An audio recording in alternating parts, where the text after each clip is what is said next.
আসসালামু আলাইকুম সবাইকে। সবার প্রতি কৃতজ্ঞতা এবং শৈলীর প্রতি বিশেষ করে যেরকম একটা আয়োজন করলো স্কুল অফ হিস্ট্রির পক্ষ থেকে।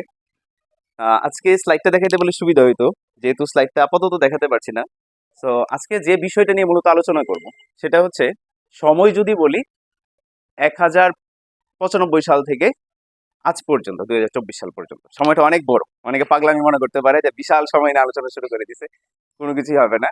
আমার মূল টার্গেট হচ্ছে সেই ক্রুসেড থেকে শুরু করে আমরা যে পয়েন্টগুলো নিয়ে মূলত আলোচনা করব এমন একটা ক্রমিক বর্ণনা অনুসারে, সেটা হচ্ছে প্রথমে আসবে ক্রুসেড, ক্রুসেড পরবর্তী রেনেসাস, রেনেসাস পরবর্তী এনলাইটেনমেন্ট, তারপর মডার্নিটি এবং বর্তমান সময়ের পোস্ট মডার্নিটি বা পোস্ট মডার্নিজম।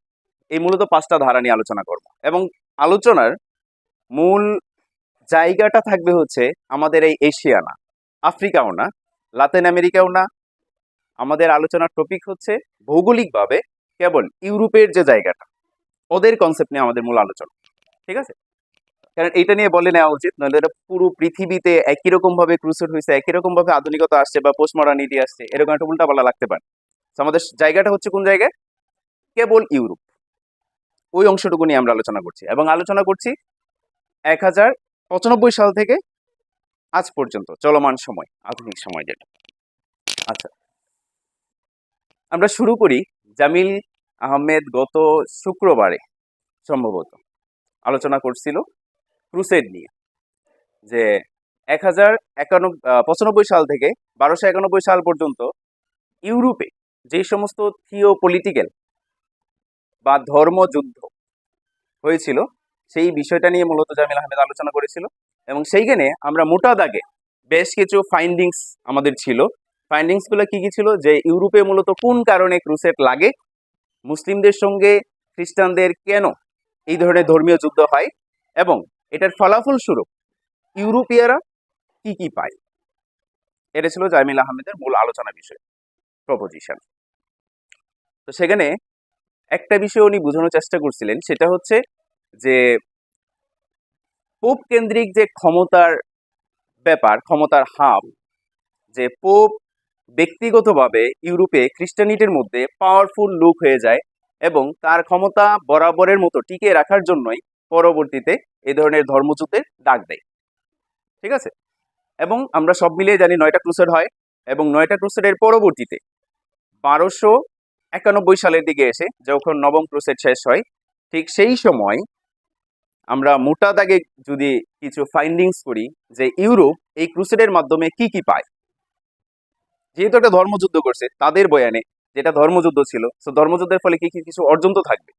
ভৌগোলিকভাবে অর্জন আহামরি কিছু ছিল না, কিন্তু অন্যান্য বিষয়াদি যেরকম ইসলামে সাধারণত একজন সাধারণ মানুষ সে প্রশ্ন করতে পারে যে কোনো মানুষকে, বা ধর্মীয় বিষয় নিয়ে সে প্রশ্ন করতে পারে, ইমাম সাহেবকে প্রশ্ন করতে পারে, সমাজের মুরলকে প্রশ্ন করতে পারে, নেতাকে প্রশ্ন করতে পারে, তার ভাইকে প্রশ্ন করতে পারে। কিন্তু ইউরোপীয় খ্রিস্টানিটিতে একজন সাধারণ খ্রিস্টান কখনোই পোপের যে মহাবাণী বা মহাবয়ান বা ধর্মপ্রচার সেটা নিয়ে কোনোদিন প্রশ্ন করতে পারেনি। তাই তো জামিল? তো যখন মানুষ বা খ্রিস্টানরা দেখলো বা ক্রুসেডার্সরা দেখলো এই মধ্যপ্রাচ্যে এসে বা এশিয়াতে এসে অথবা কি বলে এটাকে, ইস্টে এসে মুসলিমদের সঙ্গে মিশে যুদ্ধ করে, যে না, তারা আমাদের থেকে আরো বেশি লিবারেল, তারা আমাদের থেকে সাধারণ মানুষ হয়েও আরো বেশি প্রশ্ন করতে পারে, নিজেদের মতো জ্ঞান চর্চা করতে পারে, নিজেদের মতো চিন্তা করতে পারে। ঠিক আছে? এই বিষয়টা তারা একটা, তাদের জন্য একটা প্রাপ্তি ক্রুসেডের মাধ্যমে খ্রিস্টানিটির জন্য।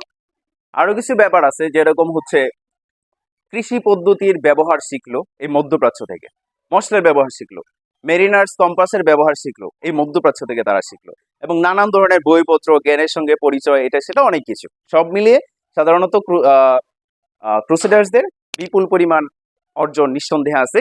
এবং আরেকটা মোটা দাগে একটা অর্জন আছে, সেই অর্জনটা হলো অর্থনৈতিক। প্রচুর পরিমাণে অর্থ পাইলো তারা এই ক্রুসেডের মাধ্যমে। এই অর্থ তারা যেহেতু ইউরোপে নিল, এবং এটা তো ব্যক্তিগতভাবে রেখে দিবে না, এবং যেহেতু এটা লিবারেল মাইন্ডসেট এর সাথে পরিচয় হলো, মুসলিম লিবারেল মাইন্ডসেটের সাথে পরিচয় হলো কারা? খ্রিস্টানরা। তাদের মধ্যে একটা পরিবর্তন ঘটলো। পরিবর্তনটা কিরকম? পরবর্তীতে আমরা মার্টিন লুথারের নাম শুনছি অনেকে। মার্টিন লুথার কিং না, উনি আমাদের গত 50-60 বছর আগের লোক। মার্টিন লুথার কিং, যিনি কৃষ্ণাঙ্গ আন্দোলনের সঙ্গে জড়িত, ব্ল্যাক পাওয়ার। আর মার্টিন লুথার হচ্ছে সেই রেনেসাসের সময়ের লোক, মানে ক্রুসেড শেষ হলো এবং পরবর্তীতে যে আমরা রেনেসাস নিয়ে এখন আলোচনা শুরু করব, সেই রেনেসাস নিয়ে। রেনেসাস জিনিসটা আসলে কি? ক্রুসেডের পরবর্তী মুভমেন্টটাই হচ্ছে কি রেনেসাস, মানে রিবার্থ, মানে নতুন করে জাগা, নতুন করে জাগরণ। ঠিক আছে? তো ইউরোপিয়ান রেনেসাসটা আসলে শুরু হয় কিভাবে বা কোন কোন লক্ষণ দিয়ে মূলত আমরা রেনেসাসটা বিচার করব? 1500 সালের দিকে এসে মার্টিন লুথার প্রথমে চার্চ কেন্দ্রিক যে ক্ষমতার বয়ান, যে পোপ ঠিক যে ক্ষমতার বয়ান দেয় অথবা ধর্মের বয়ান দেয়, সেই বয়ানটাকে সাধারণত সে প্রশ্ন করা শুরু করে। ঠিক আছে?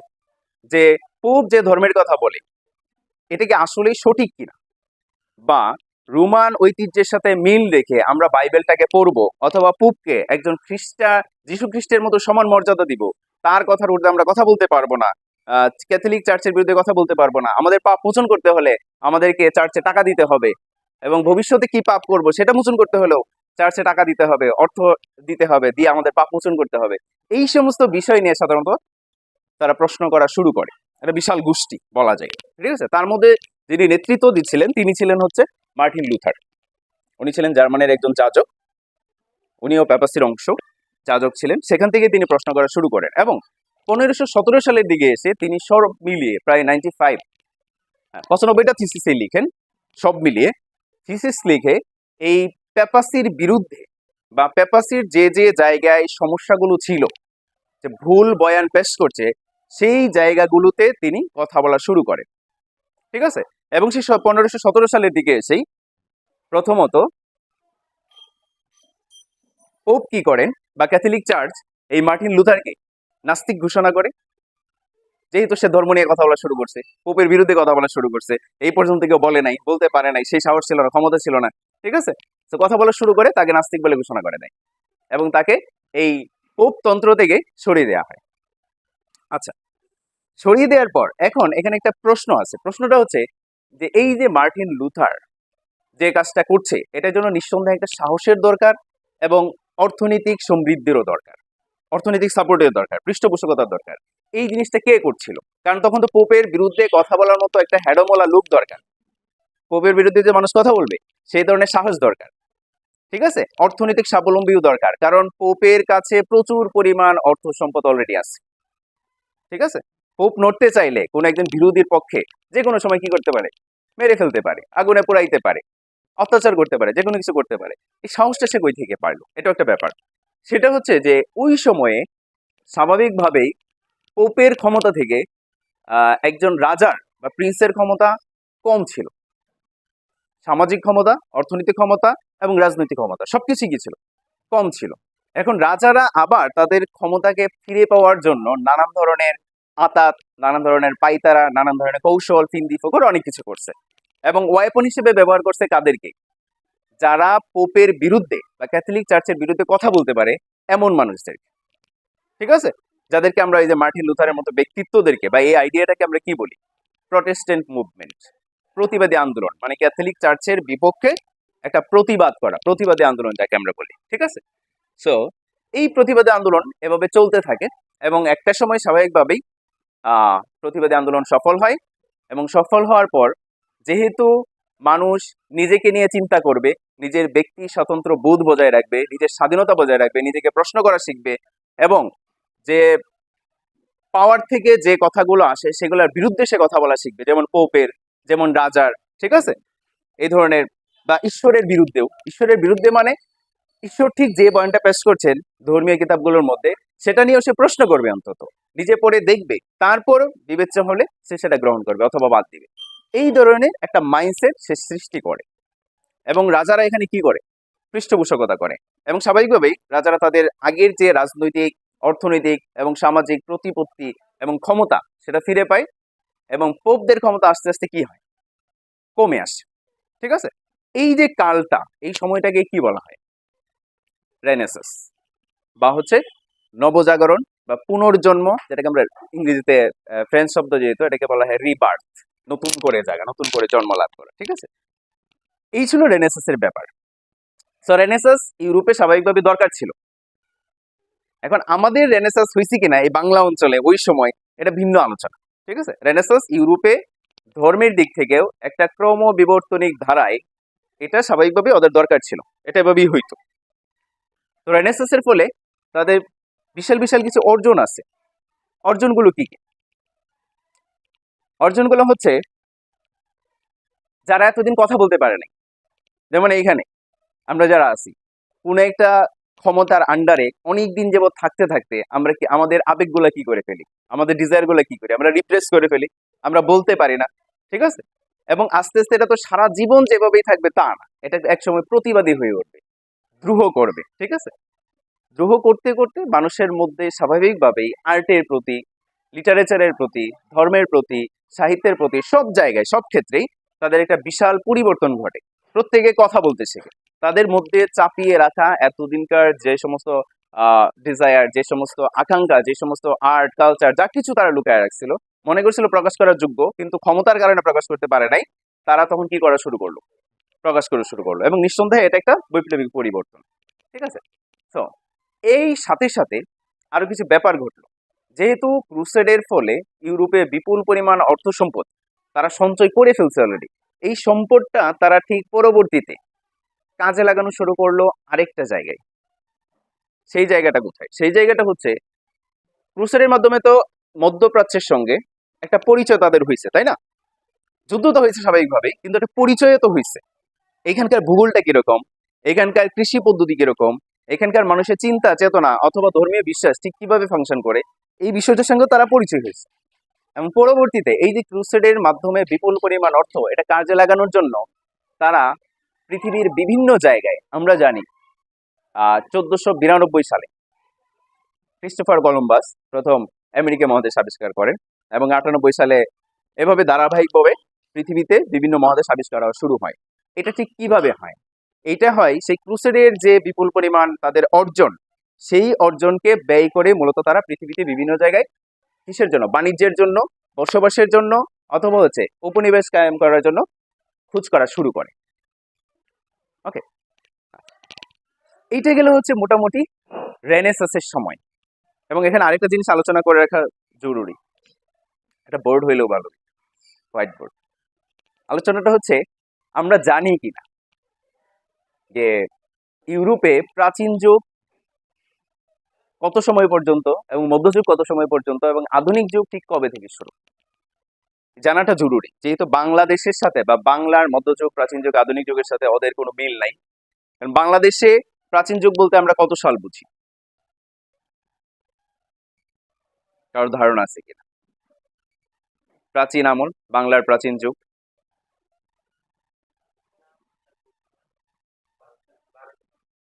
বারোশো পঞ্চাশ, আচ্ছা 1200 পর্যন্ত, 1200 থেকে 1800। 1800 সালটা বিভাগ করা ইংরেজদের মাধ্যমে, ইংরেজরা এটা করে গেছে যে 18 পর্যন্ত মধ্যযুগ, এবং আমরা আসছি, আলু নিয়ে আসছি এনলাইটেনমেন্ট, এবং আমাদের আসার পর থেকে এটা আধুনিক যুগ। ঠিক আছে, আমরা আমাদের যেটা কনসেপ্ট, আমাদের যেটা শেখানো হয়। ঠিক আছে, আর ইউরোপে প্রাচীন যুগ বলতে যদি ভুল না করি 475 পশ্চিম রোমান সাম্রাজ্যের পতন কবে হয়?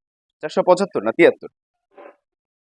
পশ্চিম রোমান 476, 476 সাল, 476 খ্রিস্টাব্দ। ওই সময়টা পর্যন্ত হচ্ছে ইউরোপের জন্য প্রাচীনকাল। এবং 476 থেকে পরবর্তীতে একেবারে 1453 পশ্চিম রোমান সাম্রাজ্যের যে রাজধানী কনস্টান্টিনোপল, সেটার পতন ঘটে। এই পর্যন্ত সময়টাকে মধ্যযুগ বিবেচনা করা হয়। ঠিক আছে, এবং সেই 53 থেকে 1453 থেকে বর্তমান পর্যন্ত এটাকে বলা হয় আধুনিক যুগ। আবার আধুনিক যুগ আরো দুইটা জায়গা থেকে শুরু করা হয়। যেদিন হচ্ছে আমেরিকা মহাদেশ আবিষ্কার হয়, ক্রিস্টোফার কলম্বাস আবিষ্কার করে 1492 সালে, তখন থেকে অনেকে বিবেচনা করে যে আধুনিক কালের শুরু। আবার অনেকে ওই যে মার্টিন লুথার যখন থেকে আনুষ্ঠানিকভাবে চার্চের বিরুদ্ধে কথা বলা শুরু করলো, থিসিস লিখে টিকে, কত সাল ছিল? 1517 সাল। সেই সময়টা থেকে অনেকে আধুনিক কালের যুগ বিভাজন শুরু করে ইউরোপের ক্ষেত্রে। ঠিক আছে, এটা মনে রাখাটা জরুরি যে রেনেসাসের মাধ্যমে মূলত তাদের আধুনিক যুগের শুরু। আচ্ছা, এগুলো রেনেসাসের ব্যাপার। এখন এনলাইটেনমেন্ট পরবর্তী স্টেপটাই হচ্ছে, আমি আগে নামটা বলে পরে উদাহরণগুলো বোঝাচ্ছি। আগে উদাহরণ দিয়ে পরে নাম বোঝানো উচিত ছিল। তো এনলাইটেনমেন্টের আসলে ব্যাপারটা কি ঘটে? এনলাইটেনমেন্ট শব্দের অর্থ তো আমরা সবাই জানি মোটামুটি। আলো, আলো বুঝলেই আলু কায়নটা বোঝা যায়, যে লোকটা আলোকিত হয়ে গেছে। মানে তাহলে বোঝা যায় লোকটা অন্ধকারে ছিল এক সময়, নাহলে তো আলোকিত হওয়ার কথা না। এবং স্বাভাবিকভাবে তাদের মধ্যযুগ বলতে অন্ধকার যুগ বোঝানো যেতে পারে। ক্রুসেড তাদের একটা বড় অন্ধকারের জায়গা, কিন্তু সেখান থেকে প্রাপ্তিও আছে তাদের। ঠিক আছে, এখন আলুকায়নের যুগে ঠিক তাদের কি কি পরিবর্তন ঘটলো? একটা ব্যাপক পরিবর্তন। আমরা এতক্ষণ কি বুঝছি যে রেনেসাসের সময় ব্যক্তি ক্ষমতাকে প্রশ্ন করা শিখে। মানে ক্ষমতা তো বোঝা যায়, সেন্টার যেটা, একটা সার্কেল চিন্তা করেন, যে একটা সার্কেল, সার্কেলে একটা সেন্টার থাকে, কেন্দ্র থাকে। ওই কেন্দ্রে কে বসে আছে? রাজা বসে আছে, অথবা পোপ বসেছিল, ক্যাথলিক চার্চ, অথবা ঈশ্বর। এবং এই কেন্দ্র থেকে যে বাণীটা আসতেছে প্রান্তের দিকে, পেরিফেরির দিকে, এই পেরিফেরি মানুষজন এটা স্বাভাবিকভাবে গ্রহণ করতে হবে, এটা নিয়ে কোনো প্রশ্ন করতে পারে না। ঠিক আছে, তখন এই রেনেসাস শেষের দিকে এসে এবং এনলাইটেনমেন্টের দিকে এসে যে পরিবর্তনটা ঘটে, সেই পরিবর্তনটা হচ্ছে এই যে কেন্দ্রের যে পোপ, কেন্দ্রের যে চার্চ, ক্যাথলিক চার্চ অথবা গড বসে আছে, এখান থেকে যে বয়ানটা বলছে এটাকে তারা প্রশ্ন করা শিখলো প্রথম। ওকে, এই প্রশ্ন করার মাধ্যমেই তাদের যে পরিবর্তন, সেই পরিবর্তনটাকে রেনেসাস, সেই পরিবর্তনটাকে পরবর্তীতে কি বলা হয়? এনলাইটেনমেন্ট। এবং সেই কেন্দ্র থেকে যে বাণীটা প্রচার হয়, জ্ঞানের বাণী হইতে পারে, ক্ষমতার বাণী হইতে পারে, ধর্মীয় বাণী হইতে পারে, সেটা নিয়ে তারা প্রশ্ন করা শিখলো। এবং কেন্দ্র থেকে ওই কনসেপ্টটাকে তারা সরিয়ে ব্যক্তিকে গুরুত্ব দেওয়া শুরু করলে, যে প্রত্যেকটা ব্যক্তি গুরুত্বপূর্ণ। এবং আমরা বাংলা সাহিত্যের ক্ষেত্রে দেখি, মধ্যযুগে বা প্রাচীন যুগে যে সমস্ত সাহিত্য রচনা হইতো, প্রায় অধিকাংশই হচ্ছে কি, যে কোন একজন দেবতাকে উৎসর্গ করে, ঠিক আছে, প্রথমে দেবতার আরাধনা করে পরবর্তীতে সে লেখা শুরু করছে। হ্যাঁ, কিন্তু রেনেসাসের, এনলাইটেনমেন্টের সময় এই বিষয়টাই গুরুত্বপূর্ণ, যে ব্যক্তিকে গুরুত্ব দিয়ে মূলত লেখালেখি শুরু হয়, ব্যক্তিকে গুরুত্ব দিয়ে মূলত একটা থিওরি ডেভেলপ করে ব্যক্তি সর্বে সর্ব হয়ে ওঠে, মানে ব্যক্তি সবকিছু। তো এইখানে কয়েকদিন আগে আমি আর জামিল পড়তেছিলাম ইমানুয়েল কান্টের একটা প্রবন্ধ, মনে আছে, হোয়াট ইজ এনলাইটেনমেন্ট? এবং এই প্রবন্ধটা লেখা ছিল হচ্ছে 1784 সালে। একটা পত্রিকায় প্রশ্ন করা হয়েছিল, আচ্ছা প্রবণতাগুলো জিনিসটা কি? কেউ কি ঘোষণা করা শুরু করে যে আমরা আজকে থেকে এনলাইটেনমেন্টে প্রবেশ করতেছি? এভাবে কি কোনো কাল বিভাজন শুরু হয় কিনা? নাকি একটা প্রবণতা চলতে থাকে, মানুষের মধ্যে একটা পরিবর্তন সমাজে চলতে থাকে, এবং পরবর্তীতে মানুষ এটার একটা নামকরণ করে, যে হ্যাঁ আচ্ছা তাহলে আমরা এই ধরনের পরিবর্তন পাইছি, মানে হচ্ছে কি সময়টার নাম এনলাইটেনমেন্ট, বা এই ধরনের পরিবর্তন পাইছে সময়টার নাম আধুনিকতা। ঠিক আছে, তার মানে প্রবণতাটা চলতেছিল সমাজে, ইউরোপে, এবং একটা পত্রিকায় একটা প্রশ্ন ছুটছিল সবার জন্যই, যে হোয়াট ইজ এনলাইটেনমেন্ট, মানে আলুকায়ন বিষয়টা কি? ওকে, তখন বিভিন্ন মানুষ বিভিন্নভাবে এর উত্তর দেওয়ার চেষ্টা করে, এবং ইমানুয়েল কান্ট একটা উত্তর প্রদান করে। সেই উত্তরটাই পরবর্তীতে আধুনিকতাকে অথবা এনলাইটেনমেন্টকে বোঝার জন্য সবচেয়ে বেশি গ্রহণযোগ্য বলে মনে করা হয়, এখনো চালু আছে। পয়েন্টটি ছিল এরকম যে মানুষ যখন নাবালক থেকে বা নাবালকত্ব বাদ দিয়ে সাবালকত্ব গ্রহণ করে বা সাবালক হয়, তখন সেই বিষয়টাই হচ্ছে কি এনলাইটেনমেন্ট। ব্যাপারটা কিরকম? মধ্যযুগীয় ইউরোপীয় যে মাইন্ডসেট, যে গুরু বা মুরব্বীকে মানতে হবে, পোপকে মানতে হবে, ঈশ্বরকে মানতে হবে, সেই জায়গা থেকে যখন সে বেরিয়ে আসে এবং নিজেকে প্রশ্ন করা শিখে, এই ব্যাপারটাই হচ্ছে কি ম্যাচিউরিটি বা সাবালকত্ব। এটা তো বোঝাই যায় যে আমি ঠিক ওর কথা শুনে কেন চলবো, ওর কথা শুনবো সমস্যা নাই, কিন্তু ওর কথা আমি প্রথমেই কেন শুনবো? ওর কথাটা আমি যাচাই বাছাই করব, ওর যে থিওরি সেটা আমি জেনে বুঝে দেখব, এটা আমি পিউরিফাইড করে পরবর্তীতে যদি তার সাথে মিলে যাই তাহলে মিললেও সমস্যা নেই, ওটাই গ্রহণ করব। আর না হলে আমি আমার নতুন একটা পথ আবিষ্কার করবো এবং সেই পথে চলবো। এটাই ছিল কি এনলাইটেনমেন্টের শুরুর কথা। এখানে আরেকটা পরিবর্তন আছে আলুকায়নের যুগে বা এনলাইটেনমেন্টের সময়, সেটা হচ্ছে বিজ্ঞান বা বৈজ্ঞানিক যে বিপ্লব, বৈজ্ঞানিক পরিবর্তন বা শিল্প বিপ্লব। যে প্রকৃতির যে রহস্যময় চরিত্র, মধ্যযুগ এবং প্রাচীন যুগ পর্যন্ত মনে করা হতো প্রকৃতি একটা রহস্যময় চরিত্র, সেই প্রকৃতিকে জয় লাভ করার, প্রকৃতির যে রহস্যময় আচরণ, প্রত্যেকটাকে বৈজ্ঞানিক ফরম্যাটে ফেলে দিয়ে সেটাকে আর রহস্যময় না রেখে মানুষ সহজভাবে বুঝতে শিখলো।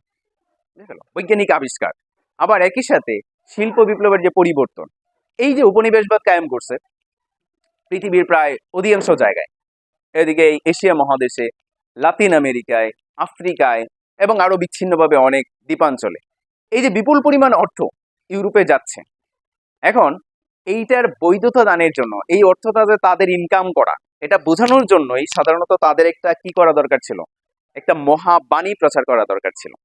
সেটার নামই হচ্ছে কি? আধুনিকতা। যে আমরা আলোকিত হয়েছি, আমরা আধুনিক হয়েছি, এটা তাদের একটা বানানো টার্ম, কিন্তু এটা সমালোচনা। আচ্ছা, কিছু কিছু পয়েন্ট স্লাইডে থাকলে সুবিধা হইতো, নিজেরাই দেখে নিতে পারতেন।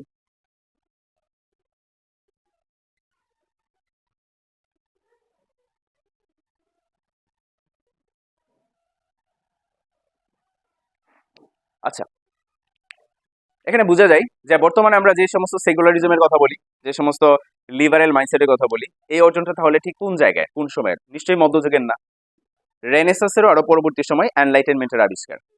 ঠিক আছে, যে ইহলৌকিকতার চর্চা, যে আমরা ধর্মকে বাদ দিয়ে, আমরা বর্তমানে যে খ্রিস্টান ধর্মটাও দেখি, সেই খ্রিস্টান ধর্মে যতটা না ধর্মীয় মতাদর্শ আছে বা ধর্মটাকে রিচুয়াল হিসেবে পালন করে, তার থেকে বেশি একটা কি হয়ে গেছে, কালচারের মতো হয়ে গেছে, যে কালচারালাইজ তারা পালন করে এটা প্রত্যেকটা উৎসব আসলে।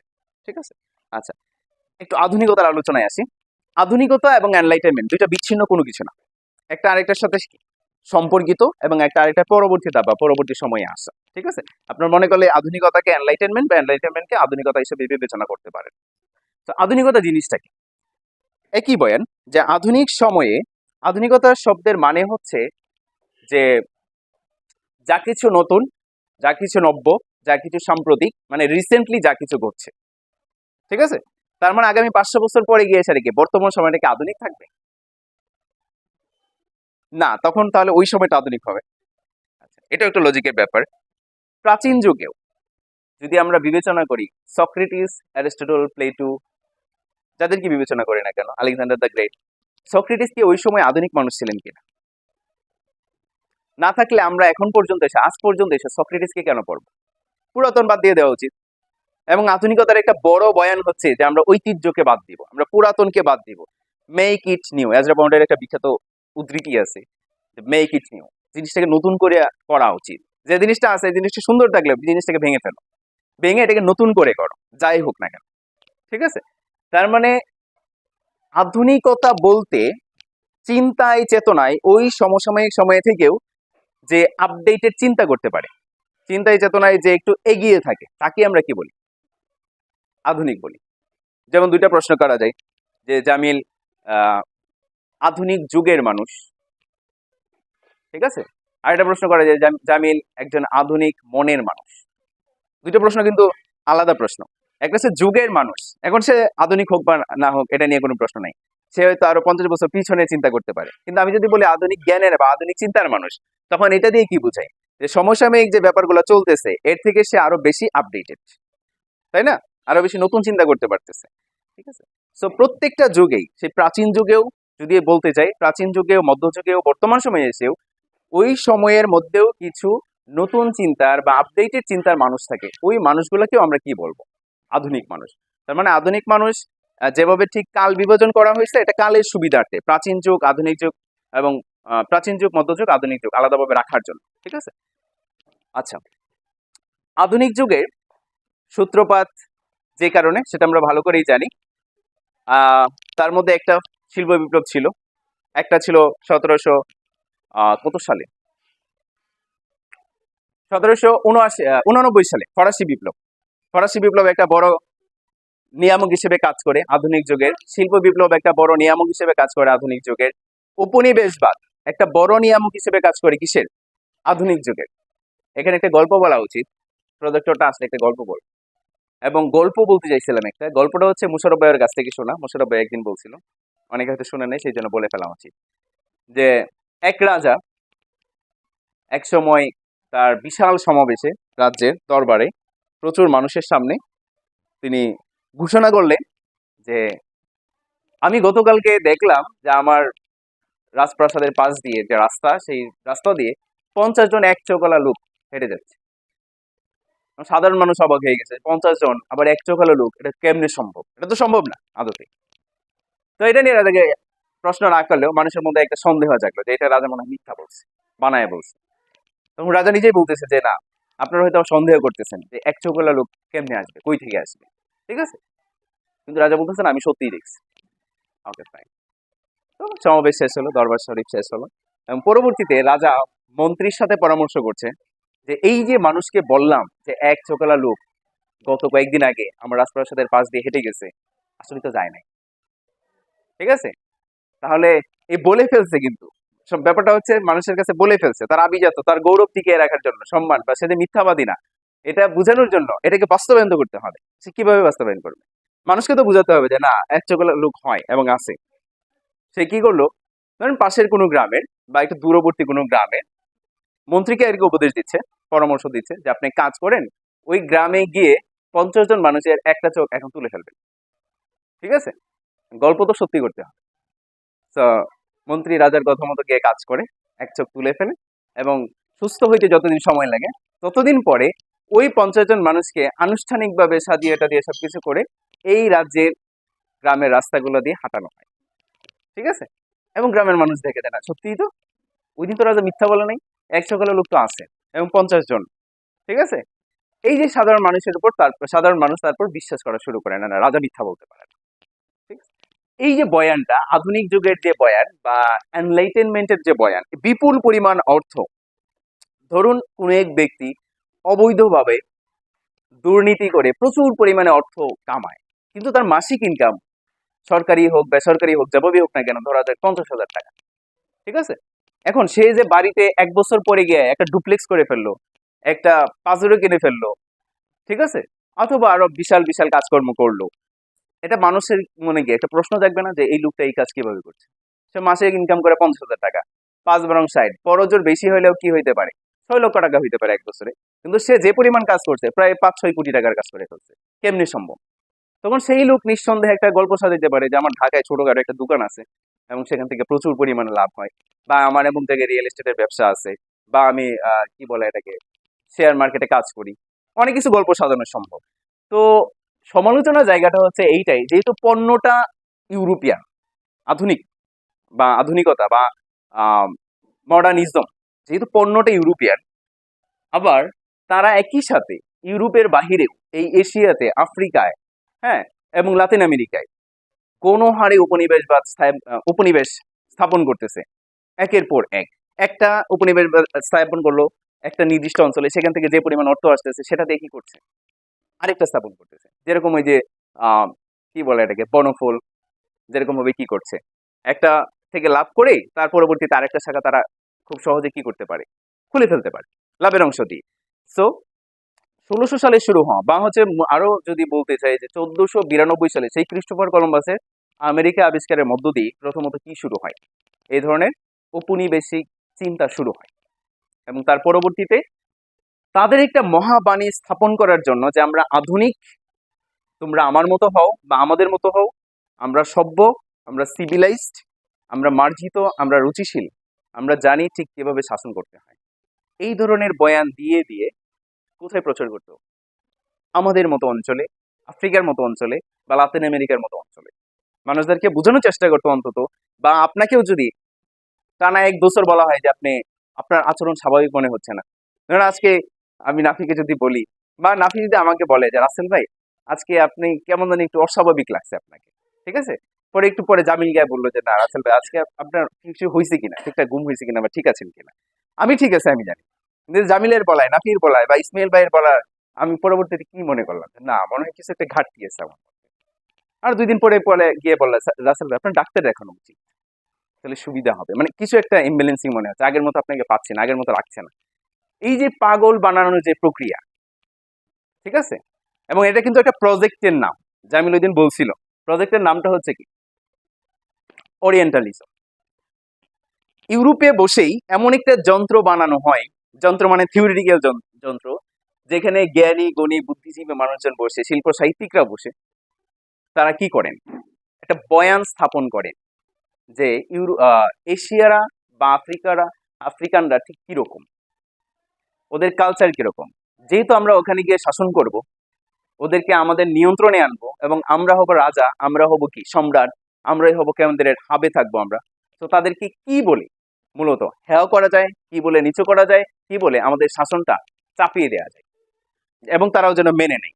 এই যে এটাই হচ্ছে কি অসভ্য, বর্বর, রুচিহীন এবং পাগল বানানোর প্রক্রিয়া। ঠিক আছে, যে বয়ানটার তাত্ত্বিক নাম হচ্ছে ওরিয়েন্টালিজম। এবং এই কাজগুলো কে করছে? ওরিয়েন্টালিস্টরা করছে, এবং তারা সবাই কি ইউরোপিয়ান মানুষ। আচ্ছা, তো আমরা আধুনিক যুগের কিছু প্রবণতা আগেই খেয়াল করছি। এখানে আমাদের ধর্মের কোনো ব্যাপার নাই, ব্যক্তিকে সেকুলার হতে হবে, ব্যক্তিকে লিবারেল হতে হবে, সবকিছুকে ভেঙে চুরে নতুন করে সাজাতে হবে। এই নতুনের আহ্বানটাই হচ্ছে কি আধুনিকতা। এর মাঝে অনেকগুলা তত্ত্বের জন্ম নেয়, ফিউচারিজম, পোস্ট ইমপ্রেশনিজম, ইমেজিজম, এগুলো নিয়ে আলাদা আলোচনা করা যাবে, হয়তো আজকে সম্ভব না। তারপর হচ্ছে ভার্টিসিজম, কিউবিজম, সোরিয়ালিজম। আর আমরা যাদেরকে চিনি আধুনিক যুগের সবচেয়ে বড় মাপের ব্যক্তিত্ব, ওদের মধ্যে অনেকে আছেন কি কার্ল মার্কস, ডারউইন, আইনস্টাইনের নাম জানি, ফ্রেডরিক নিটশের নাম জানি, সিগমুন্ড ফ্রয়েডের নাম, ফার্দিনান্দ শ্বশুর, এছাড়া আর অনেক ব্যক্তিত্বের নাম জানি আধুনিক যুগের, যারা বৈপ্লবিক পরিবর্তন, সাইকোলজির পরিবর্তন, অথবা হচ্ছে সাহিত্যের ক্ষেত্রে বা চিত্রের ক্ষেত্রে ব্যাপক পরিবর্তন আনে। ঠিক আছে, আচ্ছা, ছবি চলে আসলো। এইটা হচ্ছে আধুনিক যুগটা, তো আমরা ক্লিয়ার নাকি? মোটা দাগে আলোচনার বিষয় কি ছিল? আমরা অন্য একটা পর্বে ঢুকতেছি, প্রবেশ করতেছি, সেখানে কিছু সমালোচনা আছে, সবাই পরিচিত এই সমালোচনাগুলোর সাথে। সেই জন্য আমরা আধুনিক যুগ পর্যন্ত ক্রুসেড ছিল কত থেকে 1095 থেকে 1291 সাল পর্যন্ত। পরবর্তীতে রেনেসাস শুরু হয়, একদম বলতে গেলে 1700 শতাব্দী পর্যন্ত এই রেনেসাস চলমান ছিল, প্রটেস্ট্যান্ট আন্দোলন এর মাঝখানের অংশ।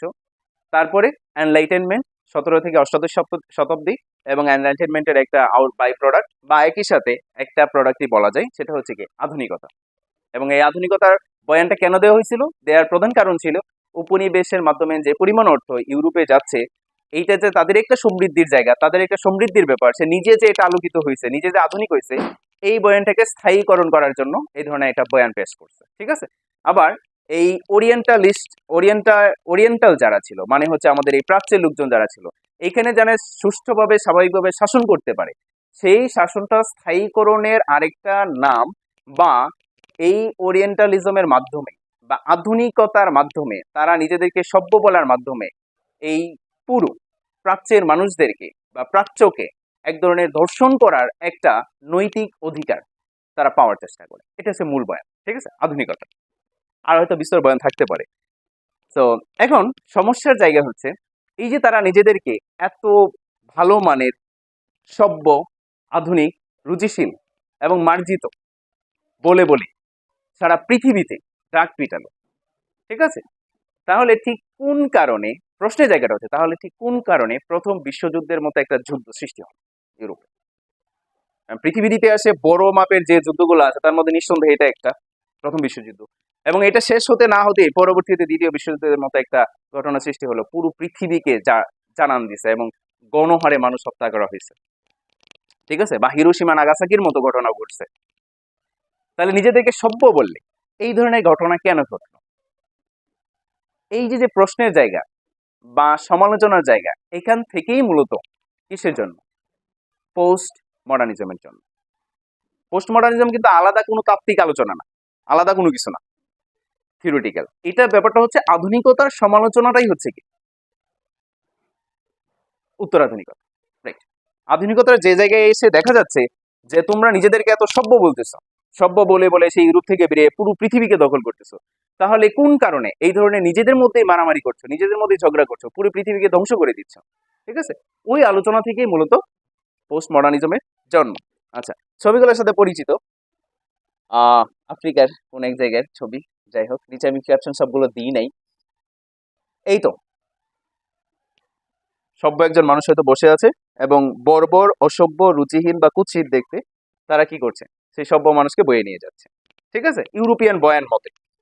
এবং এখানে আমাদের একটা প্রশ্নের জায়গা আছে, সেই জায়গাটা হচ্ছে কি, যেহেতু আধুনিকতার একটা বয়ান হচ্ছে যে ব্যক্তিকে স্বাধীন হতে হবে, ব্যক্তি নিজেকে প্রশ্ন করা শিখবে ক্ষমতার বিরুদ্ধে, তাহলে তোমরা ইউরোপিয়ানরা ঠিক কোন অধিকারে আমার এখানে এসে আমাকে জোর করে বোঝানো শুরু করে যে শিক্ষিত হতে হবে, মার্জিত হতে হবে, আমার মতো হতে হবে।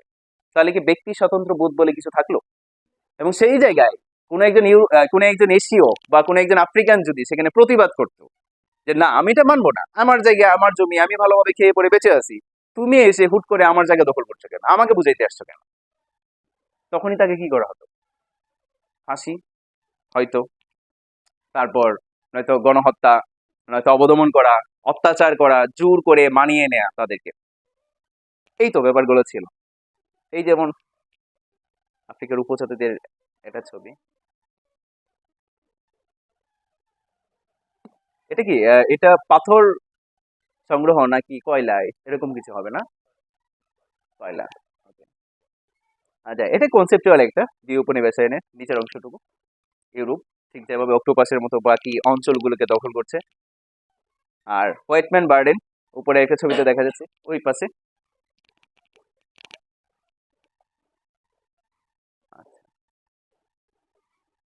আবার ইউরোপীয়রা এখানে একটা নৈতিক দিক কিন্তু আছে যে আমি আপনাকে এত পরিমাণ অত্যাচার করতেছি, আমার তো একটা নৈতিক দিক থাকা লাগে, তাই না? নৈতিক দিকটা হচ্ছে কি, যে একজন অসভ্য মানুষকে সভ্য করে তোলা এটা একটা পরিশ্রমের কাজ, এবং এটা আমার জন্য কিসের কাজ? সবের কাজ। স্বাভাবিক না যে আমি আপনাকে অত্যাচার করছি, করছি একটা আমার জায়গা থেকে। যেমন একজন ইসরায়েল, এখন বর্তমানে ইসরায়েল ফিলিস্তিন যুদ্ধ চলতেছে, তো ইসরায়েলের নৈতিক সমর্থন কোন জায়গায়? ধর্মের, তাই না? নাই তো ব্যক্তি হিসেবে মারতে গেলে কি করবে? হাত পা কাঁপবে, বা মারার পর একটা অনুশোচনা হবে, কিন্তু অনুশোচনা, হাত পা কাঁপা কোনো কিছু হচ্ছে না কেন? পৃথিবীর সামনে একটা গৌরব নিয়ে বেঁচে থাকে কেন? ধর্মীয় সমর্থন। তো একই রকম সমর্থন কি ছিল, যে আমি একজন অসভ্য মানুষকে, অশিক্ষিত মানুষকে কি করছি? শিক্ষিত করছি। তো এটা একটা ডিফিকাল্ট সিভিলাইজিং মিশন নিঃসন্দেহে, এবং তারা কষ্টের কাজ করছে, এটা পরিশ্রমের কাজ করছে।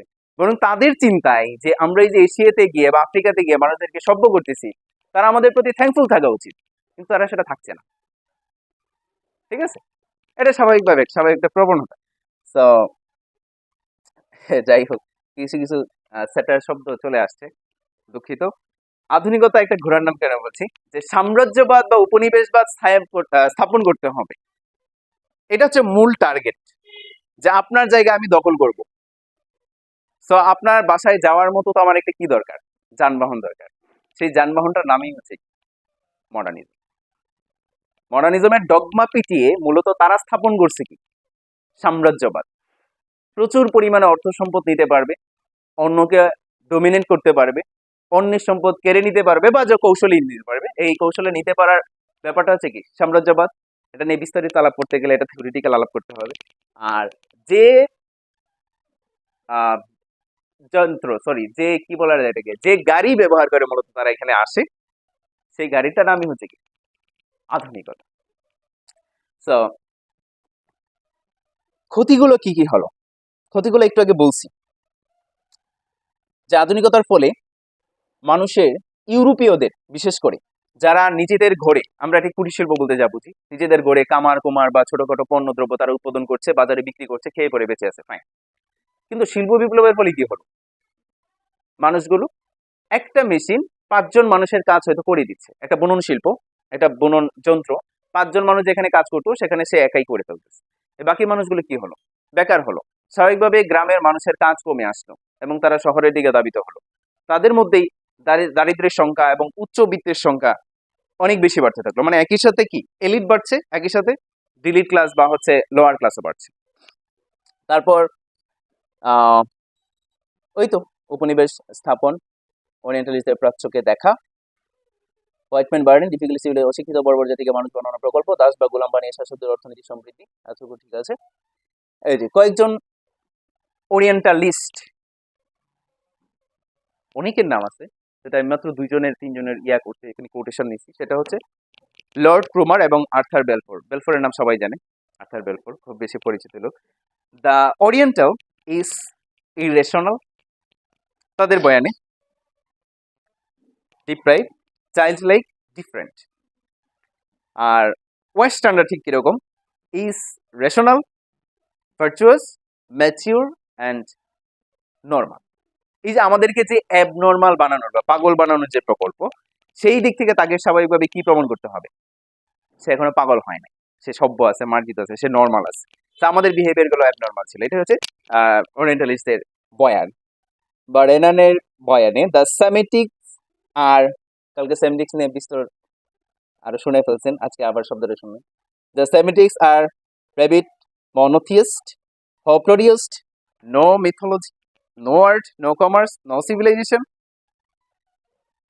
এই তো যেগুলো আগে বললাম, যে ওরিয়েন্টালিস্টরা ঠিক যেভাবে তাদের আধুনিকতাকে সাজায় এবং তারা তাদের চোখ দিয়ে প্রাচ্যটাকে দেখে, প্রাচ্যের একজন মানুষকে দেখে।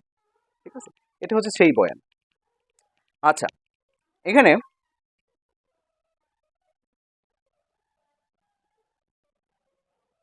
এই তো আধুনিকতার যে বাই প্রোডাক্ট, যেখান থেকে উত্তর আধুনিকতা শুরু হলো, বাই প্রোডাক্ট গুলো কি কি? এই সভ্যতার নাম বলে বা আধুনিকতার নাম বলে যে সমস্ত ঘটনা ঘটে, আমরা যেগুলোর সাথে সবচেয়ে বেশি পরিচিত, প্রথম এবং দ্বিতীয় বিশ্বযুদ্ধ, এবং এর ফলে 6 আগস্ট 1945 সালে আধুনিক যন্ত্র ব্যবহার করে, তাই না? অ্যাটমিক যন্ত্র সাধারণত আধুনিকই হওয়ার কথা। আধুনিক যন্ত্র, আধুনিক ওয়েপন ব্যবহার করে লিটল বয় কি করে, হিরোশিমায় বিস্ফোরণ ঘটায়। সব মিলিয়ে 1,29,000, আরো বেশি হতে পারে, কম হতে পারে, ভিন্ন ব্যাপার। আমি জাস্ট উইকি থেকে এই সংখ্যাটা উইকি থেকে নেওয়া। 1,29,000 মানুষের মৃত্যু ঘটে এবং পরবর্তীতে পঙ্গু মানুষ, অটিস্টিক মানুষের সংখ্যাও আস্তে আস্তে বৃদ্ধি পায়, তাই না? আচ্ছা, তারপর হচ্ছে নাগাসাকি, 9 আগস্ট 1945 নাগাসাকিতে, মানে দ্বিতীয় বিশ্বযুদ্ধের সময় 1945 সালে ফ্যাটম্যান যে বিস্ফোরণ, অ্যাটমিক বোমা, সেটা দিয়ে প্রায় 2,26,000 মানুষ মরে পড়ে। এই দেখেন পার্থক্যটা বোঝা যায়। বর্তমানে যে আমরা ড্রোনের মাধ্যমে গাজা অঞ্চলের যে ছবিগুলো দেখি, যে বিল্ডিং গুলা ছিল সদৃশ্য, এবং সেগুলো কি হয়ে যাচ্ছে, তছনছ হয়ে যাচ্ছে, আগের ছবি এবং পরের ছবি। এই তো আধুনিকতার সবগুলো বাই প্রোডাক্ট যেগুলো দেখা যাচ্ছে।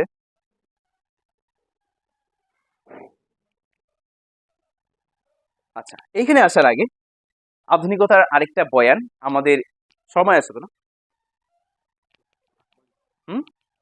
ওকে, আধুনিকতার আরেকটা বয়ান আমাদের এই বঙ্গ অঞ্চলে বা ভারতীয় উপমহাদেশে আছে।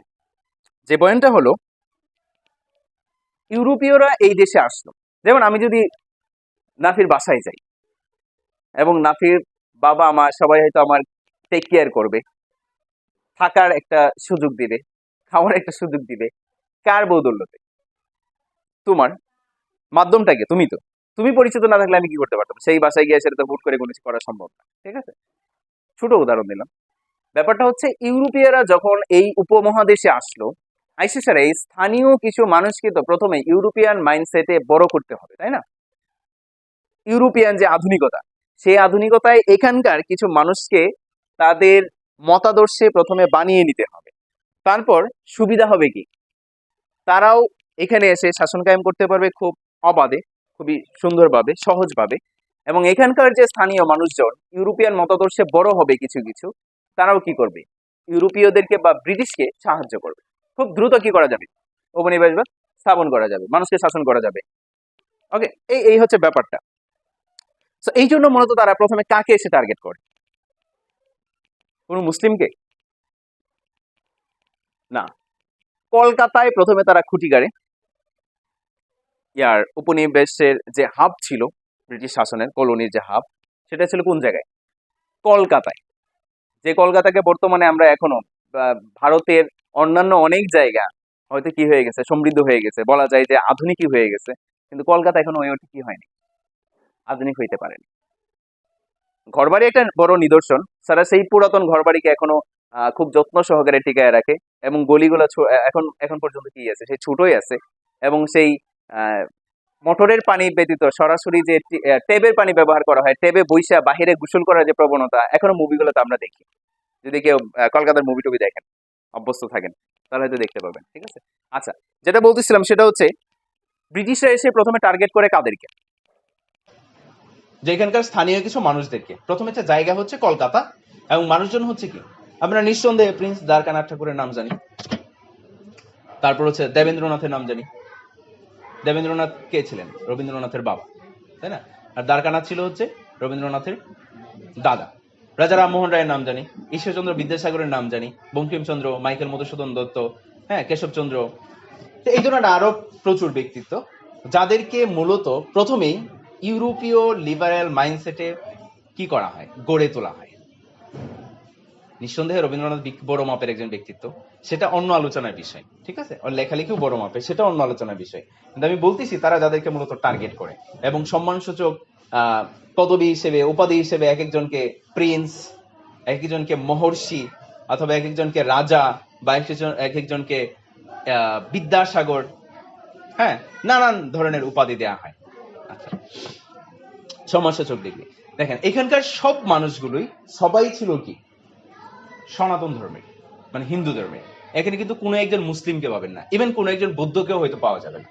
বা এখানকার স্থানীয় খ্রিস্টান যারা ছিল, খ্রিস্টান ওয়েও তো ওই সময় ছিল না, স্থানীয় খ্রিস্টান যারা ছিল, এই ইয়ার মধ্যে, এই ব্যক্তিত্বদের মধ্যে কোনো খ্রিস্টানকেও পাওয়া যাবে না। এখানে একটা আলোচনার জায়গা হচ্ছে যে ওদেরকে কেন প্রথমে টার্গেট করা হলো। কারণ হিন্দু ধর্মেও, আমার কাছে মনে হয় হিন্দু ধর্মেও পরিবর্তনের বা সংস্কারের ব্যাপক জায়গা ছিল। তার মধ্যে একটা ছিল কি সতীদাহ প্রথা, তাই না? ইউরোপে ঠিক যে কারণে ধর্মের সংস্করণ ঘটে সেই ক্রুসেডের পরবর্তী সময়ে, রেনেসাসে এবং এনলাইটেনমেন্টে, পরবর্তীতে ধর্ম বলেই আর কিছু থাকে নাই, মানুষের লিবারেল মাইন্ডসেট গঠন হয়ে যায়, সেকুলারিজম চর্চা করা শুরু করে। ঠিক এখানে এসেও তারা প্রথমে টার্গেট করে কোন জিনিসটাকে, ধর্মটাকে, যে ধর্মের মধ্যে, কোন ধর্মের মধ্যে, বিশেষ করে ইসলাম না হিন্দু ধর্মের মধ্যে যেখানে সংস্কার করা যায়, এবং যাদেরকে আমরা গিয়ে সেটা প্রথমে কি করতে পারবো, যে তোমার ধর্মের ঠিক ঠিকানা নাই এখন, ঠিক আছে, দরকার আমার কি করার আছে, এখানে এই জিনিসগুলো তুমি সংশোধন করতে পারো, আমাকে এসে বললে হয়তো হবে না।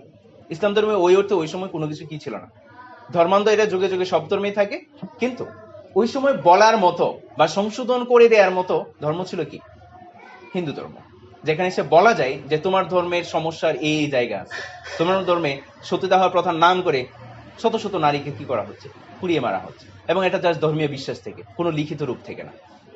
এই যে সংস্কারের জায়গা, এবং পরবর্তীতে হিন্দু ধর্মেরই কি ঘটে, পুনর্জাগরণ ঘটে। স্বাভাবিকভাবেই এটা সতীদাহ প্রথা নিরোধ হয়, এবং পরবর্তীতে বিধবা বিবাহ প্রথা, যেটা ঈশ্বরচন্দ্র বিদ্যাসাগর চালু করে, এবং উনি সফল হন নাই, স্বাভাবিকভাবেই ওনার ছেলেকে একটা বিয়ে করাইতে পারছিলেন, বিধবা, আর হচ্ছে তার বন্ধুর এক ছেলেকে হয়তো করাইতে পারছিলেন, এর পরে কিন্তু আর ওনার কোনো সফলতা নাই বিধবা বিবাহের ক্ষেত্রে, ঠিক আছে, ওটা হচ্ছে একটা আলোচনা। তো ওই অর্থে আমাদের মনে করতে হবে মুসলিমদের মধ্যে বা ইসলামে কোনো ধরনের আধুনিকায়ন ঘটে নাই, ঠিক আছে। যদিও ঘটে থাকে ইউরোপীয় যে আধুনিকতা, সেটা যদিও ঘটে থাকে, সেটা কোন জায়গায় ঘটছে, কলকাতায়, ভারতে, হিন্দুদের মধ্যে, এবং হিন্দুদের মধ্যেও ঠিক কোন শ্রেণীতে, ব্রাত্য শ্রেণীতে, মানে সমাজের একদম নিচু শ্রেণীতে, নাকি উঁচু শ্রেণীতে? এই যাদের কথা বললাম এরা কি সমাজের পরে পাওয়া মানুষ বা নিচু জাতের মানুষ ছিল কিনা? না, এলিট শ্রেণী। এবং দেখা যাবে যে এরা হয়তো জমিদার, নয়তো জমিদারের সাথে সংশ্লিষ্ট কোন একজন ব্যক্তি, নয়তো ব্রাহ্মণ, নয়তো ক্ষত্রিয়। শূদ্র বা নিচু জাতের ব্রাত্য শ্রেণীর মানুষ, যারা পেরিফেরিতে থাকা মানুষ, ওদের কিন্তু এখানে কোনো জায়গা ছিল না, ঠিক আছে। আচ্ছা, শেষ করে দিব পোস্ট মডার্নিটিতে এসে।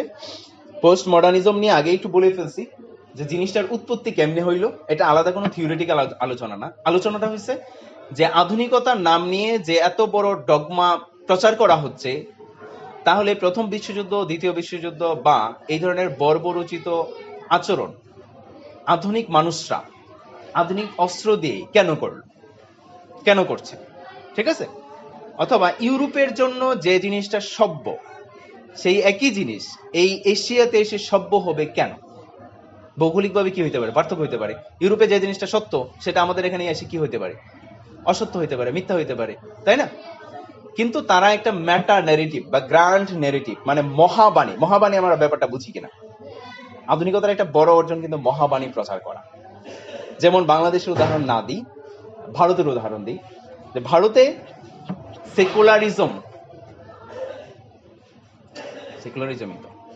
সেকুলারিজমের একটা ব্যাপক চর্চা আছে, মুখে মুখে, বাস্তব জগৎ জীবনে নাই।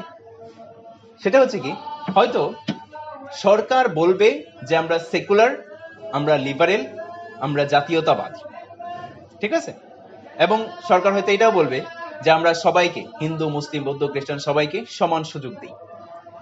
আবার যখন রমজান আসে, তখন সেহেরির সময় মাইকের আওয়াজ শুনে অথবা সেহরিতে উঠে মানুষ সেহরি খাওয়ার সময় হয়তো নানান ধরনের অত্যাচার কোন পক্ষ থেকে আসে, হিন্দুদের মধ্যে থেকে আসে। আবার একই সাথে দুপুরে যদি কেউ খাবার খায় রমজান মাসে, তাহলে মুসলিমরাও হইতে পারে কি বিচ্ছিন্নভাবে অনেকে ওদের উপর আক্রমণ করে, এই ব্যাপারগুলো ঘটে। বা 2002 সালে যে ঘটনা, কোন জায়গায় ছিল এটা, গুজরাটে, গুজরাটের যে ঘটনা, যে হিন্দুরা মুসলিমদেরকে মারছে এবং পুরো মেসাকার চালিয়ে দিচ্ছে। এটা কেন ঘটছে, কি ঘটছে, সেটা নিয়ে পরে আলোচনা বিষয়। কিন্তু এই যে ঘটছে, এইটা নিয়ে যদি প্রশ্ন করা হয় একদম কেন্দ্রীয় সরকারকে, যে আপনারা না বলেন আপনারা লিবারেল এবং সেকুলার, তাহলে হিন্দু মুসলিম দাঙ্গা কেন হচ্ছে? কেন গরুর মাংস খাইতে গেলে সমস্যা, বা রোজা রাখার সময় দুপুরে খাইলে মানুষ কেন অত্যাচার করে, বকাঝকা করে? তখন সে এটাকে কি বলবে? সেটাকে বলবে এটা একটা বিচ্ছিন্ন ঘটনা, এটাই বলবে। কিন্তু এটা একটা বিচ্ছিন্ন ঘটনা। ওভারঅল আমরা সেকুলার এবং আমরা সব মানুষকে ধর্মীয় দিক থেকে, সাধারণ মানুষের দিক থেকে আমরা কি করি, সমান মূল্য দিয়ে আসছি। এটা একটা বিচ্ছিন্ন ঘটনা। এই যে সে বলবে বারবার, যেমন ধরো এইখানে কোন একটা করা হইলো, কি বলে, এটা একটা ক্লাসরুম, একজন ক্যাপ্টেন নির্বাচন করা হবে এবং ক্যাপ্টেন দাঁড়ালে হচ্ছে আমাদের হেলাল ভাই, ঠিক আছে, এবং ইসমাইল ভাই, দুইজন কি বলে এটাকে প্রতিনিধি দাঁড়ালেন, এবং আমরা ভোট টুট দিলাম। এবং ভোট দিয়ে দেখা গেল যে হেলাল ভাইয়ের পক্ষে, ছোট করে বলি, মন খারাপ করবেন না, আপনার পক্ষে ধরেন যে 5টা ভোট আসছে মাত্র, ঠিক আছে, এবং ইসমাইল ভাইয়ের পক্ষে দেখা গেল 10টা ভোট আসছে। ওকে, জয় হলো ইসমাইল ভাই। এখন ইসমাইল ভাই কি করছে, যে সব মিলে ভোট ছিল 100টা, এখন ইসমাইল ভাইয়ের পক্ষে মাত্র 10টা ভোট পড়ছে, আপনার পক্ষে 5টা, সব মিলে ভোট হয়েছে কয়টাতে? 15টা, ঠিক আছে। এখন ইসমাইল ভাই কি করবে, প্রচার করছে যে না, জনগণ আমাকে অনেক বেশি ভালোবাসে, জনগণের ভালোবাসায় আজকে আমি হয়তো এখানে আসতে পারছি, ঠিক আছে। কয়জন মানুষের ভালোবাসে? যদিও সংখ্যা গরিষ্ঠ ছিল, মানে দুইজনের মধ্যে জয়ের ক্ষেত্রে, ভোটের ক্ষেত্রে, কিন্তু উনি ভোট পাচ্ছেন আর কি 10টা, উনি পাচ্ছেন 5টা, তারপর 100 নো, ঠিক আছে। এই যে উনি যখন বক্তব্য দিবেন বা আপনার সবার সামনে এসে বলবেন, তখন কি বলবেন, যে না আমি 10টা ভোট পাইয়া পাস করছি, উনি 5টা ভোট পাইয়া পাস করছেন, এটা বলতে পারবেন না। তখন একটা মেটা ন্যারেটিভ বা গ্র্যান্ড ন্যারেটিভ প্রচার করতে হবে, একটা মহাবাণী, যেমন এটা সবাই জানে, প্রত্যক্ষ সবাই জানে মিথ্যা, কিন্তু এই বাণীটা বলতে হয়। যে উনি বলবেন যে আমি সংখ্যা গরিষ্ঠ ভোট পেয়ে, সংখ্যাটা হয়তো বলবেন না 15 জন বা 10 জন, বলবে সংখ্যা গরিষ্ঠ ভোট পেয়ে বা অধিকাংশ মানুষের ভোট পেয়ে আমি কি করছি, জয়লাভ করছি, এবং আপনারা আমাকে ভালোবাসেন। এবং তখন নাফি নিজে আবিষ্কার করবে, কই ভাই, আমি তো আপনাকে ভোট দেইনি। কিন্তু উনি কিন্তু বলবেন কি, যে না, তোমরা আমাকে ভালোবাসো, আমাকে ভোট দিছো, আমি এই যে দলে আসছি, ঠিক আছে। এই প্রচার করার ব্যাপারটা হচ্ছে কি গ্র্যান্ড ন্যারেটিভ। এবং ইউরোপীয়রা আধুনিকতার নাম নিয়ে তারা যেটা বিশ্বাস করতো, যে জিনিসটা তাদের জন্য সত্য মনে করতো, এটা পৃথিবীর সব জায়গায় কি করতো, চাপিয়ে দেওয়ার চেষ্টা করতো। ভৌগোলিকভাবে হয়তো সেই জায়গার জন্য সেটা ক্যাপাবল ছিল না, সুইটেবল ছিল না। তারপর আচ্ছা, পোস্ট মডার্নিজম একটা বড়, আমি সরাসরি যাই, উদাহরণে যাই, এই জিনিসগুলোর সাথে সবাই পরিচিত, তাই না? আমরা বর্তমানে খাই ওই তো ফ্রুটিকা। আচ্ছা, ফ্রুটিকা খাওয়ার সময় এটাকে লিচু মনে হয় কয়জনের?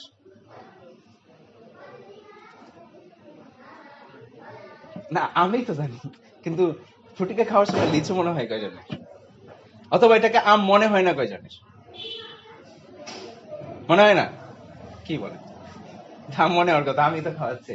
অথবা এটা হচ্ছে পাইনাপেল, এটা এই জুস আমরা হয়তো খাই, এই যে ওটা কি বলে একটা আছে না, যে ছোট ছোট থাকে এবং লিকুইডও থাকে, নামটা ভুলে গেছি, বর্তমানে পাওয়া যায়। হ্যাঁ, ড্রিঙ্কো, রাইট। এটা পাইনাপেলেরও পাওয়া যায়, তারপর হচ্ছে লিচির পাওয়া যায়। আচ্ছা, খাওয়ার সময় কিন্তু এটা ইয়ার মতোই লাগে, আনারসের মতোই লাগে। কিন্তু আমরা আনারস খাচ্ছি কিনা, এটা হচ্ছে প্রশ্ন। ওই জিনিসটা আনারস কিনা, না আনারসের মতো মতো এবং আমরা কিন্তু জানি এখানে আনারসের ছিটে ফোটা হইতো না। এই যেমন ফ্রুটিকাতে 7% বা 10% আম থাকার কথা, কিন্তু যে গত পরশু বছরই মনে হয় 2021-22 দিকে দেখলাম 0% আমও নাই, ঠিক আছে। কিন্তু আমরা খাচ্ছি কি, আম খাচ্ছি। আমরা কিন্তু জানি, আমরা মনে করছি আমরা আম খাচ্ছি, আমাদের মুখে যে স্বাদটা দেয় সেটা কিসের স্বাদ, আমের স্বাদ। এবং আমরা এটাকে লিচু মনে করতে পারি না, বা আম এটাতে নাই এটাও মনে করতে পারি না। ভাই যে বাংলাদেশে এখন পাওয়া যায়, এইটা না, এই ক্যান না, এটা কিসের ছিল জানি, পুদিনা পাতার একটা ড্রিঙ্কস বেরিয়েছে এখন, খাইছেন কিনা কেউ জানি না। পুদিনা পাতার মতো লাগে, কিন্তু এখানে পুদিনা পাতা আছে কিনা বা ওটা রস আছে কিনা এটা সেটা প্রশ্নের জায়গা। কিন্তু খাওয়ার সময় আমার কাছে কিসের মতো লাগে, পুদিনা পাতার মতো লাগে। অথবা যেমন ধরেন এই যে ভিডিও করা হচ্ছে, ঠিক আছে, ক্যামেরার সামনে বসানো। এখন আমি এখানে বক্তব্য দিচ্ছি, কিন্তু এই ভিডিওটা আমি 5 বছর পরে গিয়েও যদি দেখি, তখন আমি চিন্তা করি কোন জায়গাটা, এই জায়গায় চিন্তা করবো না যখন ভিডিওটা দেখতে থাকবো। এবং একই সাথে আমার চিন্তা আসবে কি, আপনাদের চিন্তা আসবে যে আপনার সামনে বসেছিলেন, কয়জন বসেছিলেন, কিভাবে বসেছিলেন, ভালো লাগছিল না খারাপ লাগছিল, প্রভৃতি বিষয়ে চিন্তা আসবে। যদিও ওই সময় যখন আমি ভিডিওটা দেখবো তখন এই ধরনের কেউ থাকবে না। অথবা আপনি একটা ছবি তুলে নিয়ে আসছেন জাফলং থেকে, কিন্তু ঘরে বসে সেই ছবিটা দেখতেছেন, একদম ডিটেলসে দেখতেছেন, এবং ওই জায়গার কথা মনে করছেন, রিয়েল জায়গাটার কথা মনে করছেন, তাই না? আচ্ছা, এই ব্যাপারটাই হচ্ছে কি হাইপার রিয়েলিটি।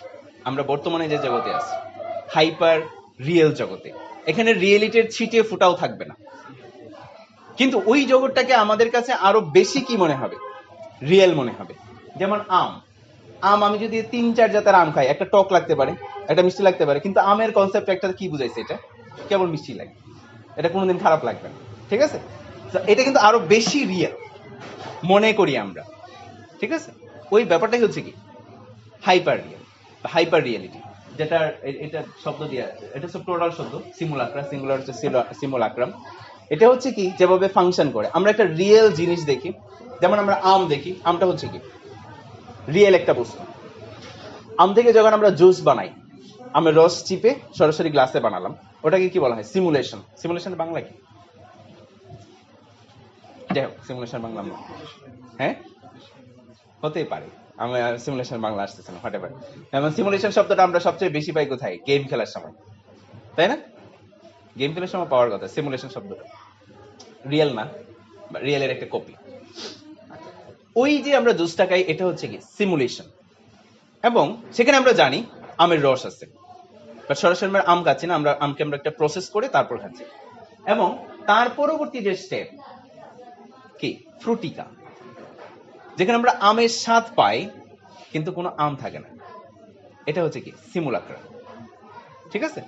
এবং এটাকে যদি আমরা আরো প্রসেসিং করি, এটাকে পাউডার বানায় ফেলি, আম কি কোনোদিন পাউডার হইতে পারে না, কিন্তু আমরা প্রসেসিং করে কি বানায় ফেলি, হইতে পারে আমের গুঁড়া, পাউডার যেটা, সেটা আমরা দিয়ে, এটাকে কি বলা হয়, এই যে আমরা বর্তমানে খাই, সন্ধ্যা ইফতারিতেও খাই অনেক সময়, ট্যাং টুং থাকে না, এই জিনিসগুলা।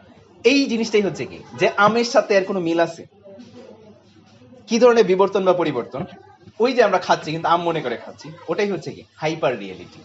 আমরা ফেসবুকে যখন চলি, ফেসবুকে যখন ভিডিও দেখি, মারামারি দেখি, অভিনয় দেখি, মিডিয়ার মাধ্যমে যে সমস্ত বিষয় আসে দেখি, সবগুলো ব্যাপারই কি হাইপার রিয়েল ব্যাপার। যেমন কেউ একজন, না এদেরকে বলা যাবে না, ওরা মুভি টুভি দেখে না, সাকিব খানকে পছন্দ করতে পারে ব্যক্তিগতভাবে, ওনাকে একজন মহান নায়ক মনে করতে পারে, এবং ওনার অ্যাক্টিং, ওনার ডায়লগ, ওনার জীবনযাপন, ওনার হেয়ার স্টাইল, কথা বলার ধরন, সবকিছু কি হইতে পারে, একজনের পছন্দ হইতে পারে। সে কি করবে, কপি করার চেষ্টা করবে, যদিও জানে যে সাকিব খান তার জীবনের বা একজন ব্যক্তির জীবনের যে চূড়ান্ত পর্যায়, সফলতার যে চূড়ান্ত পর্যায়, সে সেখানে উঠে গেছে, ঠিক আছে? এটা তার ভক্তও জানে, কিন্তু তার ভক্ত কি করে, টাকা পয়সা হয়তো নাই, হত দরিদ্র, হয়তো সে রিক্সা চালাচ্ছে বা ঠেলা চালাচ্ছে, স্বাভাবিকভাবেই সাকিব খানের মুভি অনেকেই দেখে। সো ওই শ্রেণীর মানুষ হয়তো কি চায়, সাকিব খানের মতো মাঝে মধ্যে ডায়লগ দেওয়ার চেষ্টা করে, ওনার হেয়ার স্টাইল ঠিক যেরকম এরকম ভাবে চুল কাটার চেষ্টা করে, উনি ঠিক যেভাবে কথা বলে, যেভাবে হাঁটে, সেই হাঁটাটাকেও হয়তো কি করে কপি করার চেষ্টা করে, ঠিক আছে? সে কিন্তু রিয়েলিটি করতে পারবে না জীবনে, সে এটাও জানে, কিন্তু ওই চূড়ান্ত স্পর্শী একটা পর্যায় একজন ব্যক্তির, সেইটাকে সে কপি করছে।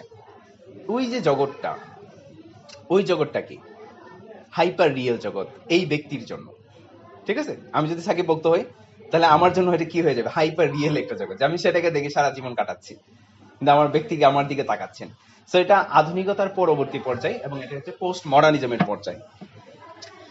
ওকে, আর আর্ট এগুলো জানি, যেমন বুর্জ খলিফা বা এই ধরনের স্থাপত্য যেগুলা, আচ্ছা এইটা হচ্ছে বিংশ শতাব্দীর শুরুর দিকে একটা আর্ট, এটা আর্ট না মূলত, এটা তো বুঝাই যাচ্ছে একটা কি, এটা কমোড, হ্যাঁ এটা কমোড, প্রস্রাব করার কমোড, সেই কমোডটাই সাধারণত এভাবে গিয়ে স্থাপন করা হয়েছিল, মানে প্রদর্শনী চলতেছিল আর্ট গ্যালারিতে, তো সেখানে গিয়ে এটা এভাবে স্থাপন করা হয়, সেখান থেকে বেরো করে দেওয়া হয়, কারণ আধুনিক যুগে স্থাপন করা হয়েছে। কিন্তু পোস্ট মডার্নিজমের এই যে এসে এই জিনিসটা স্থাপন করা সম্ভব, এটা হচ্ছে একটা বিচ্ছিন্ন ব্যাপার। যেমন আপনি আহ, সমুদ্রের পাড়ে গিয়ে সেটা চিন্তা করেন যে না, সমুদ্রের স্বাদও উপভোগ করতেছেন, বাতাসটাও, আবার মাথার মধ্যে চিন্তা করতেছেন কি যে না, এই সমুদ্রের মধ্যে না জানি কি পরিমাণ প্লাস্টিক আছে। ঠিক আছে, আপনি একই সাথে সমাজবাদী হয়ে যাচ্ছে। ঠিক আছে, গ্রামে গিয়া হয়তো আপনি সুন্দর পরিবেশ দেখছেন, গরু দেখছেন, এখন হুট করে আপনি এটাও চিন্তা করছেন যে গরু যে বায়ু নিঃসরণ করে, পাত দেয়, সেই পাটটা হয়তো কার্বন ডাইঅক্সাইড নিঃসরণ করছে, পরিবেশের জন্য ক্ষতি হতে পারে। ঠিক আছে, এই যে এই ধরনের বিচ্ছিন্ন ব্যাপার নিয়ে চিন্তা করা, যে আপনি একই সাথে নামাজও পড়ছেন, একই সাথে নাইট ক্লাবেও যাচ্ছেন, ঠিক আছে, এবং দুইটারই নৈতিক সমর্থনও চাচ্ছেন। যেমন কয়েকদিন আগে একটা ভিডিও দেখছিলাম, ওই যে হোলিডে, হোলি খেলার দিন ঢাকা বিশ্ববিদ্যালয়ে এক ছেলে করতেছে, সে রোজা রাখছে, আবার সে কি করছে, নাচতেছে, রং টং মাখাচ্ছে সবাই একসাথে। তাকে প্রশ্ন করা হয়েছিল যে আপনার রোজা হালকা হচ্ছে কিনা। ঠিক আছে, আমি এটার উদাহরণ হিসেবে দিচ্ছি, পক্ষে বিপক্ষে কিছু বলছি না, রোজা হালকা হচ্ছে কিনা। ওরা বলতেছে না, এটা হালকা হবে কেন, কারণ ধর্মের একটা জায়গা যতটুকু আছে সেটা তো আনন্দেরও একটা জায়গা আছে, আমাকে তো আনন্দও করতে হবে।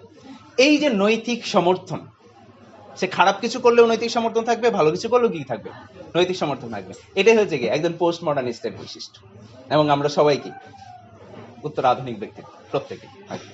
ঠিক আছে, আচ্ছা আজকে আর আলোচনা না করি, শেষ করি। সবাইকে ধন্যবাদ, আর ধৈর্য ধরে শোনার জন্য বিশেষ করে সবার প্রতি অশেষ কৃতজ্ঞতা।